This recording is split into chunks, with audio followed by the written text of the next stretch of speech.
ரசிகர்கள் எல்லாருக்கும் என்னோட பணிவான நமஸ்காரம். எபிசோடு 58, 59, அதாவது இந்த ஊனமாசிகத்தை பற்றின எபிசோட். அந்த எபிசோடை அப்லோட் பண்ணதுக்கப்புறம் நிறைய பேர்கிட்ட நிறைய கமெண்ட்ஸ் வந்தது. அவளோட அபிப்பிராயத்தை தெரிவிச்சிருந்தா, இது இப்படி இருந்திருக்கணும், அது அப்படி இருந்திருக்கலாம் அப்படின்லாம். ஸோ எனக்கு என்ன தோணித்துன்னா, அதை கிளாரிஃபை பண்ணுற மாதிரியும், அதே சமயம் இன்னும் நம்ம கர்மானுஷ்டானங்கள் இல்லை மற்ற விஷயங்களை பற்றி இன்னும் கொஞ்சம் தெரிஞ்சுக்கலாம் அடிஷ்னலாக அப்படிங்கிறதுக்காக நான் இங்கே ஒருத்தரை வர சொல்லியிருக்கேன். அவர் யாருன்னா, அந்த அந்த ஊனமாசிகம் சீன் எடுத்தது நான் கும்பகோணத்தில். ஆனால் அதுக்கு வேத மந்திரங்கள்லாம் பின்னணியில் கொடுத்தது அவர் பேர் மணிகண்டன் வாத்தியார்.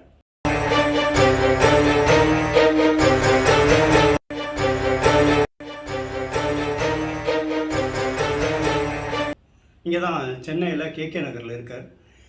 எதுக்காக குறிப்பாக அவரை நான் சூஸ் பண்ணேன் அப்படின்னா, கிட்டத்தட்ட 10 வருஷமாக அவர் எனக்கு பரிச்சயம் மட்டும் இல்லை, எங்காத்து எல்லா வைதிக காரியமும் அவர் தான் பண்ணி வைக்கிறார். அதே மாதிரி ரொம்ப பக்தி ஸ்ரத்தையோட, அதாவது அவர் எப்படின்னா ரொம்ப டிசிப்ளின். இப்போ ஒரு சாத்தம் நடக்கணும்னா அது எத்தனை டியூரேஷன், 3 மணி நேரமோ 4 மணி நேரமோ அந்த அளவுக்கு பண்ணி வைக்கக்கூடியவர். அதை தான் மற்றவாழ்கிட்ட எதிர்பார்ப்பார் அவர். ஸோ அவ்வளவு ஸ்ரத்தையாக, அதே மாதிரி நிறைய பேர் எழுதியிருந்த அந்த உச்சரிப்பு ரொம்ப பிரமாதமாக இருந்தது அவரோடது. Yes, he is so very dedicated. Of course நான் அவரோட நம்பர் ஷேர் பண்ணுறேன் இந்த இதில். எதுக்காகன்னா, நல்ல விஷயங்கள் எல்லாருக்கும் தெரியணும். அதே மாதிரி ஒரு வைதிக காரியம் பண்ணி வைக்கணும்னா விஷயம் தெரிஞ்சவா அவள் சாஸ்திரோத்தமாக பண்ணால் இன்னும் நல்லா இருக்கும். அதனால் உங்களுக்கு யாருக்காவது எந்த வைதிக காரியமாக இருந்தாலும் you are free to get in touch with him. ஏன்னா நம்மளால் பண்ண முடிஞ்சது அதுதான். ஒரு நல்ல காரியம் ஒருத்தர் பண்ணுறா அப்படின்னா, இப்போ உதாரணத்துக்கு சொல்லலாம்னு நினைக்கிறேன். இந்த மடிசார் நிறைய பேர் கேட்டால், மடிசார் புடவை எங்கேருந்து வாங்குறீங்க அப்படின்லாம். அப்போ சென்னை T நகரில் 9 yards அப்படின்னு கடை பேர் 9 yards. அது மடிசார் பஞ்சகச்சம், அதை தான் அவளோட ஸ்பெஷாலிட்டி.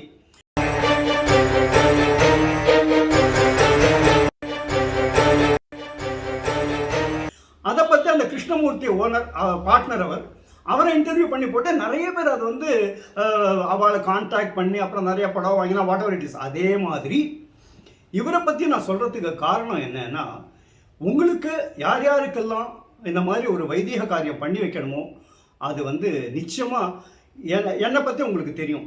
நான் சும்மா யாரையும் சஜஸ்ட் பண்ண மாட்டேன். He is so very authentic, பக்தி ஸ்ரத்தையோடு பண்ணுறவர். அதனால் நீங்கள் அவரை கான்டாக்ட் பண்ணலாம்.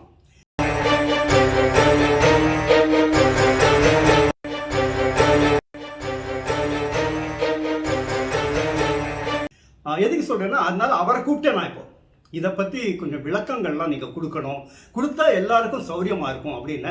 ஸோ அவர் இங்கே வந்திருக்கார். அண்ணா நமஸ்காரம். நமஸ்காரம்ண்ணா. அதான் உங்களை பற்றி ஒரு சின்ன அறிமுகம் ஏற்கனவே பண்ணிட்டேன். இப்போ நான் சொன்ன மாதிரி அந்த எபிசோடை பற்றி உங்களோட அபிப்பிராயம். பெரியவாளுக்கெல்லாம் நமஸ்காரம். பிரம்மஸ்ரீ திருவற்றியூர் கணேசன் சாஸ்திரிகள் என்னோட குருநாதர், அவருக்கும் நமஸ்காரம். பேர் சொன்னதுக்காக க்ஷமிக்கணும். பேர் சொல்லாமல் யாருக்கும் தெரியாது, அதனால் சொல்ல வேண்டியதாக போயிடுத்து. ஓம் குருர் பிரம்மா குருர் விஷ்ணுர் குருர் தேவோ மகேஸ்வரஹ குரு சாட்சாத் பரம் பிரம்மா தஸ்மை ஸ்ரீ குரவே நமஹ. குரவே சர்வலோகானாம் பிஷஜே பவரோஹிணாம் நிதயே சர்வ வித்யானாம் தட்சிணாமூர்த்தயே நமஹ. அதாவது இந்த கர்மா எபிசோட்லேருந்து நிறைய பேர் நிறைய அபிப்பிராயம் தெரிவிச்சிருக்கேன். அதை பார்த்துட்டு நிறைய சந்தேகங்களும் வந்திருக்குன்னு கேள்விப்பட்டேன். அதாவது இதில் எல்லாமும் நம்ம முழுசாக காமிக்க முடியாது. ஊனமாசிகம் அப்படின்னா அதில் நிறைய பேர் நிறைய சந்தேகங்களுக்கு நம்ம எல்லாமே சொல்லிட்டு இருக்க முடியாது அதில். ஏன்னா இப்படி தான் ஒரு சிலர் தான் காமிக்க முடியும்.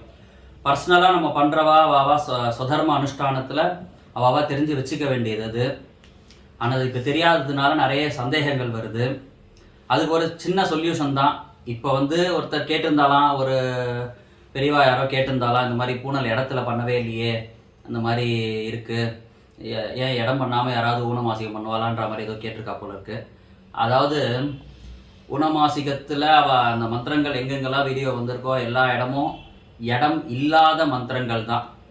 அதனால் அது வந்து ஒரு பெரிய சந்தேகமாக நம்ம எடுத்துக்க முடியாது. அது இடம் பண்ணுற மந்திரங்கள் நம்ம சொல்லலை, ஏன்னா எல்லாத்தையும் காமிக்க முடியாது. ஏன்னா அங்கே பண்ணுறவர் வந்து ரியாலிட்டியாக உட்காந்து பண்ணணும் அப்படின்னா தான் அவளுக்கு இடம் பலம்லாம் நம்ம சொல்லி வைக்க முடியும். அதனால் அது நமக்கு அவ்வளோ பெரிய இதுவாக நம்ம சொல்ல முடியாது. பிராச்சீனம் எப்போ அதையும் சொல்லிடுங்க. பிராச்சீனா வீதிலாம் வந்து அதுவும் ஒன்று டைரக்டாக பண்ணால் இடம் பலம்லாம் வரும். கைப்புல் கர்மா அப்படின்னா இடம் பலம் அதெல்லாம் வராது. இப்போ நம்ம வந்து கைப்புல் கர்மாவா அண்ணா பண்ணியிருக்கேன்னு சொல்லி எடுத்து அந்த இது சீன் வந்திருக்கிறதுனால அது இடமே கிடையாது முதல்ல. அதனால அது வந்து அதுக்கு இடமே கிடையாது அதுதான். அதனால அது வந்து சமாச்சாரமே கிடையாது. வேற ஏதாவது சந்தேகங்கள் இருந்ததுன்னா நீங்க தனியா தெரிவிக்கலாம்.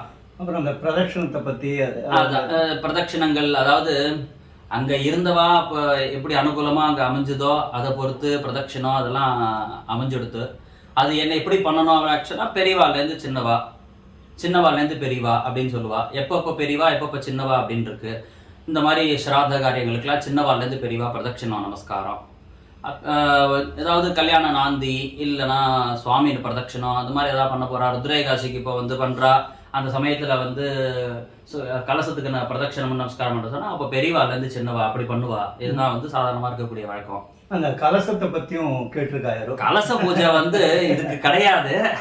அதாவது கிரக சுத்திக்கு அவ்வளவுதான். நம்ம இப்போ ஒரு பண்றோம் அப்படின்னா ஒரு நம்ம சாப்பிட போறோம் அப்படின்னாலே சாதாரணமா ஒரு தட்டை அலம்பிட்டு தான் நம்ம சாப்பிடுவோம். எந்த ஒரு ஆகாரம் நம்ம எடுத்துக்கிறோம், இப்போ யாருக்காவது நம்ம கொடுக்க போறோம்னா பழங்களை யாருக்காவது கொடுக்குறோம்னா அலம்பி தான் கொடுப்போம். அந்த மாதிரி கிரகத்தை முதல்ல சுத்தி பண்ணணும். அந்த சுத்தி புண்ணியாக வாச்சனம் அவ்வளவுதானே தவிர இந்த கர்மாக்கு அங்கம் கிடையாது. அதனால இதை வந்து நம்ம ஒரு உதாரணமா எடுத்துக்கணுமே தவிர இதை நம்ம வந்து ஜென்ரலாக காட்ட முடியாது. ஃபுல்லாக நமக்கு எப்படி வேணுங்கிறது அந்தந்த சமயத்தில் நமக்கு தெரிய வரும். அதனால் இது ஒரு சும்மா உதாரணமாக முடிஞ்ச அளவுக்கு எவ்வளோ ஆத்தென்டிக்காக அதை காமிக்க முடியுமோ முயற்சி பண்ணி எல்லாம் காமிச்சிருக்கு. நானும் அதை பார்த்து வெரிஃபை பண்ணிட்டேன். இருந்தாலும் அதில் அவ்வளோதான் காமிக்க முடியும், அதுக்கு மேலே நம்மளால் முடியாது இல்லையா? அதனால் இது என்ன இருக்குது அது என்ன இருக்குதுன்னு நம்ம பெருசாக நம்ம அதில் போட்டு குழப்பிக்கிறதுக்கு ஒன்றும் அவசியமே கிடையாது. அதனால் நம்ம ஜென்ரலாக நம்ம பண்ணுற அனுஷ்டானங்கள் நம்ம பண்ணிட்டு வர வேண்டியது தான். நித்தியப்படி நம்ம டெய்லி சந்தியாவந்தனம் பண்ணணும். முத்திருக்கால சந்தியாவந்தனம், காணாமல் கோணாமல் கண்டு கொடுன்னு சொல்கிறா பெரியவாள்லாம் சொல்லியிருக்கா இல்லையா? அது எப்பவுமே சொல்லுவா இல்லையா? அதனால் காணாமல்னா என்ன, சூரிய உதயத்துக்கு முன்னாடி சந்தியாவந்தனம் ஆரம்பிக்கணும். அர்க்கியத்தை விட்டுட்டு காயத்ரி ஜபத்தை பண்ணணும். சூரியன் வந்ததுக்கு அப்புறமா உபஸ்தானம் பண்ணணும்னு சொல்லியிருக்கா. அதே மாதிரி மாத்தியானிகம் கோணாமல்னா உச்சிக்கு போகிறதுக்கு முன்னாடி அதே மாதிரி அர்க்கியத்தை கொடுத்துட்டு அதே மாதிரி ஜபத்தை பண்ணி அதே மாதிரி உபஸ்தானம் பண்ணணும். கண்டு கொடு அப்படின்னா சூரியன் இருக்கும்போதே ஆரம்பிச்சிடணும், அஸ்தமன் போது நமக்கு வந்து உபஸ்தானத்தை பண்ணணும் இப்படி சொல்லியிருக்கு. இது வந்து ஜென்ரலாக நம்ம சந்தியாவந்தனம் பண்ணிட்டு வரணும். இந்த மாதிரி ஜென்ரல் நம்ம சந்தியாவந்தனம் பண்ணிட்டு வர்றதுனாலேயே நமக்கு நல்ல ஒரு தபஸ் கிடச்சிரும். அந்த தபஸ்னாலேயே நமக்கு எல்லாமே சாத்தியமாயிடும். அப்போது நம்ம நித்திய அனுஷ்டானம் இந்த சந்தியாவந்தனம் பண்ணிட்டு மற்றவா கேட்பா நிறைய பேர் இந்த மாதிரி ஜபங்கள்லாம் எடுத்துகிட்டு இருக்கேன், நான் இந்த மாதிரி தனித்தனியாக மகா கணபதி எடுத்திருக்கேன், பாலா எடுத்துட்டு இருக்கேன், இதெல்லாம் பண்ணிட்டு இருக்கேன் அப்படின்னு சொல்கிறா. பண்ணுறவா இருக்கா. முதல்ல வண்டியில் என்ன வேணும், டயரு இன்ஜின் எது இருந்தாலும் முதல்ல நமக்கு பெட்ரோல் வேணுமே, அதுதான் அடிக்கடி காலியாகும். அப்போ நம்ம எந்த ஒரு அதாவது கெட்ட கர்மா எது பண்ணாலும் நம்மக்கிட்டேருந்து முதல்ல போகிறது என்னன்னு பார்த்தீங்கன்னா காயத்ரி ஜபம் தான் நம்மக்கிட்டேருந்து கம்மியாகும். அப்போ அதை நம்ம ஃபுல்லாக வச்சுக்க வேண்டியிருக்கும் கையில். அப்பப்போ அதை நம்ம அந்த பெட்ரோல் போடுற மாதிரி அடிக்கடி காலியாக போடுறோம் இல்லையா? அந்த மாதிரி நம்ம காயத்ரி ஜபத்தை பண்ணி நமக்கு தபஸை வச்சுட்டோம் அப்படின்னா நம்ம எல்லா கர்மாவும் சக்ஸஸ் ஆகிடும் எல்லாருக்குமே. இந்த காலத்தில் அதுதான் இருக்க மாட்டேங்கிறது. அதனால் எந்த அளவுக்கு காமிக்க முடியுமோ அவ்வளோ காமிச்சிருக்கா. இவாளும் ரொம்ப கஷ்டப்பட்டு இது பண்ணியிருக்கா. அதனால் அது வந்து ஒரு பெரிய இஷ்யூவாக எடுத்துக்க வேண்டாம். ஏதாவது சந்தேகங்களுக்கெல்லாம் என்கிட்ட கேட்டுக்கும்.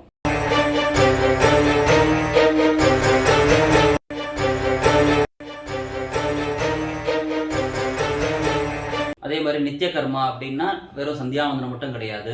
பிரம்மச்சாரிகள்னா கார்த்தால சாயங்காலம் சமிதாதானம் பண்ணணும்.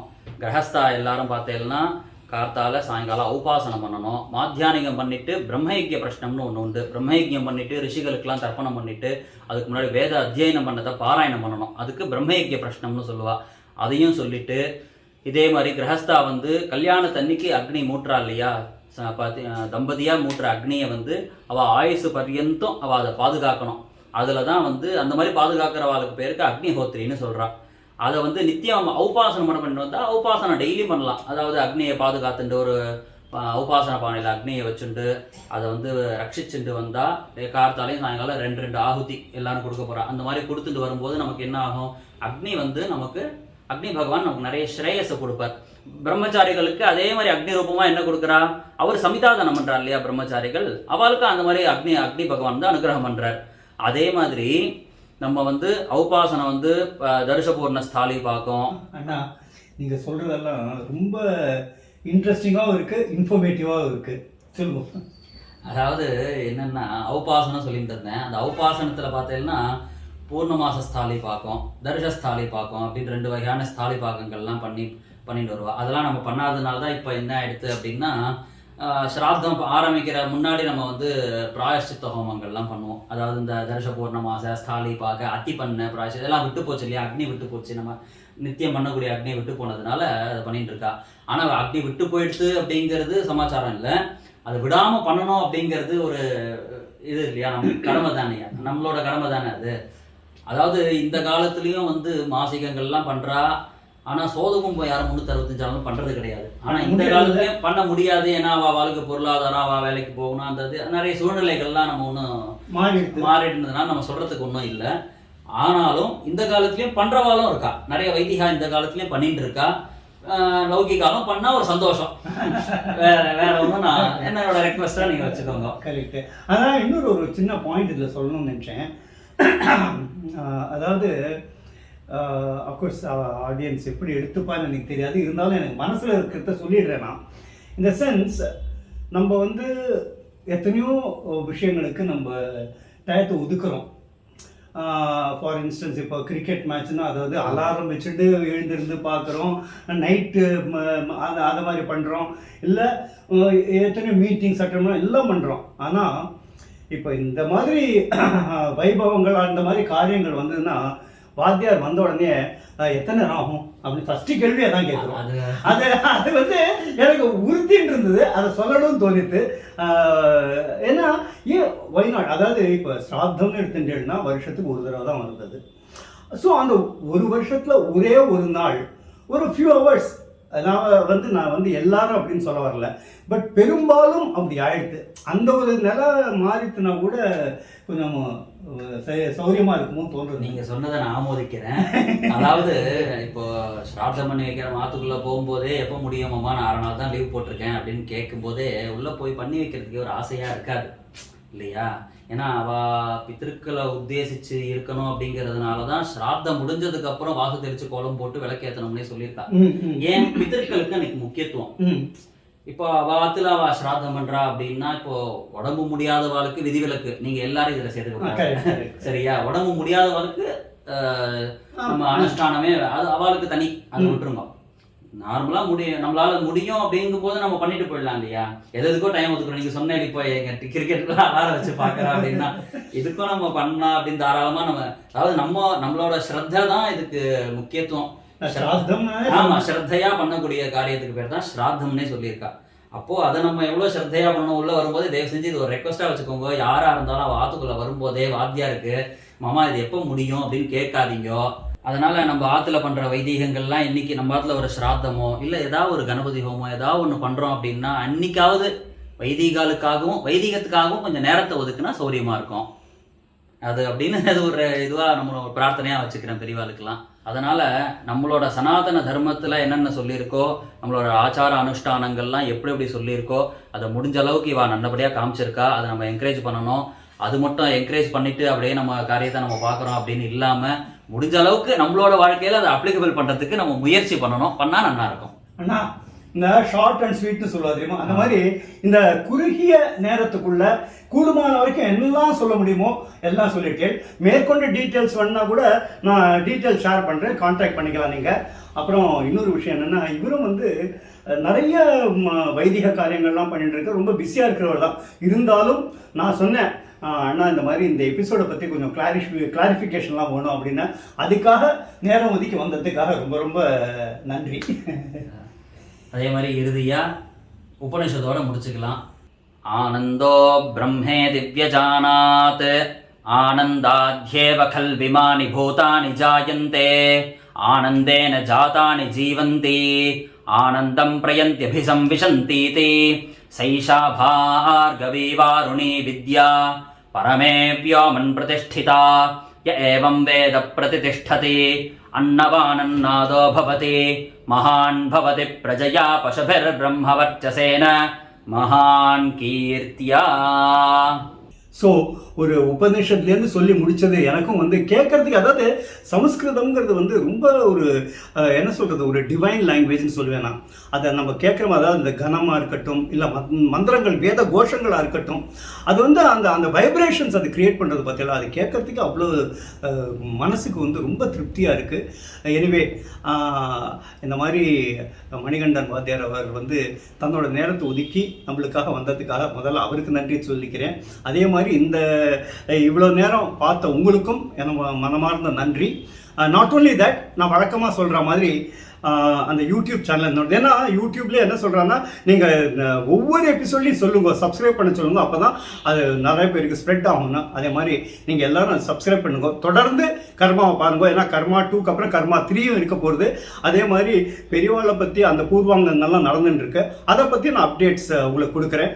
ஸோ இத்தனை நேரம் பார்த்ததுக்கு உங்கள் எல்லாருக்கும் என்னோட மனமார்ந்த நன்றி நன்றி நன்றி.